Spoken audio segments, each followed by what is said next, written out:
রাস্তা দিয়ে যাচ্ছেন, কোরআন শরীফের তেলাওয়াত বেশি আসছে, কে যেন তেলাওয়াত করতেছে ওই আয়াত, আলাম ইয়ানি লিল্লাযীনা আমানু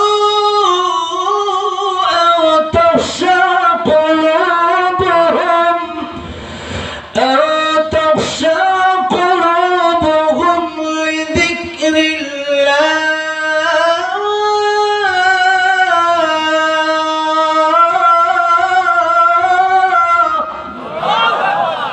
এখনো কি সময় হয় নাই চুরি বাদ দিয়া, জেনা বাদ দিয়া, ডাকাতি বাদ দিয়া, রাহাজানি বাদ দিয়া, মানুষকে খুন করা বাদ দিয়া আল্লাহর পথে ফিরে আসার সময় কি এখনো হয় নাই?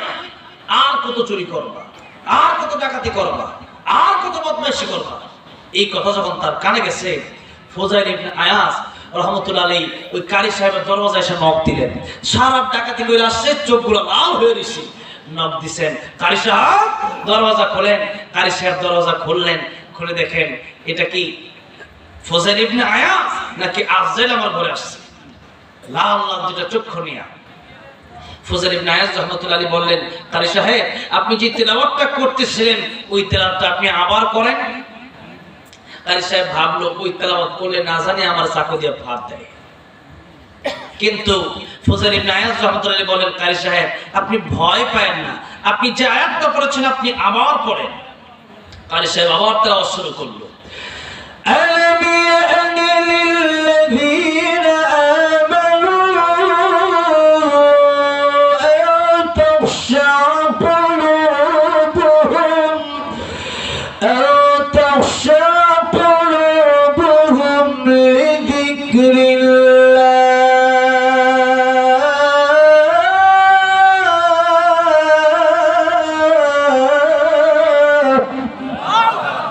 যেই মাত্র তেলাওয়াত করতেছে তাকায় দেখে ফুজাইল ইবনে আয়াজ রাহমাতুল্লাহ আলাইহির চোখ দিয়া অঝরে পানি পড়তেছে। জোরে বলো আল্লাহু আকবার। ফুজাইল ইবনে আয়াজ রাহমাতুল্লাহ আলাইহির জীবন মনে হয় এখানেই পরিবর্তন হয়ে গেল। ফুজাইল ইবনে আয়াজ রাহমাতুল্লাহ আলাইহি কারি সাহেবকে ডেকে বললেন, কারি সাহেব আপনি ভয় পাবেন না, আপনাকে মারার জন্য আমি আসি নাই, আমি এসেছি আপনার কোরআন তেলাওয়াত আমার জীবনকে পরিবর্তন করে দিয়েছে।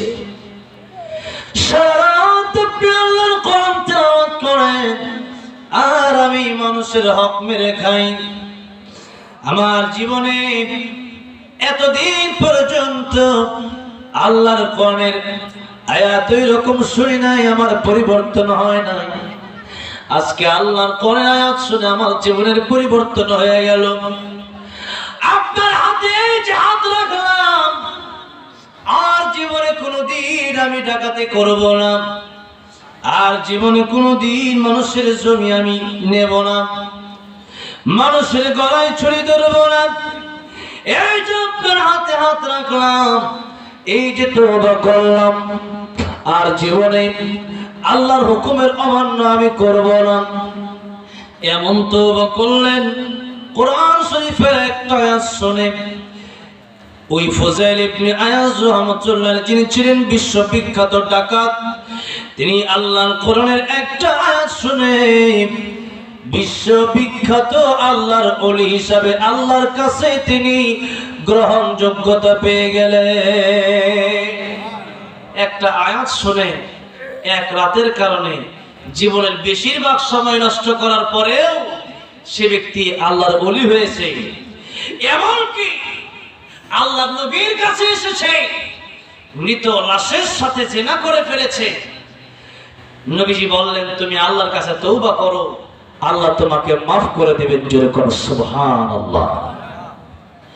যদি আল্লাহ পাক ওই লোকগুলাকে মাফ করতে পারে, 100 খুন করার পরে যদি আল্লাহ মানুষকে মাফ করতে পারে, বলেন আমাকে আর আপনাকে আল্লাহ মাফ করতে পারে কি পারে না?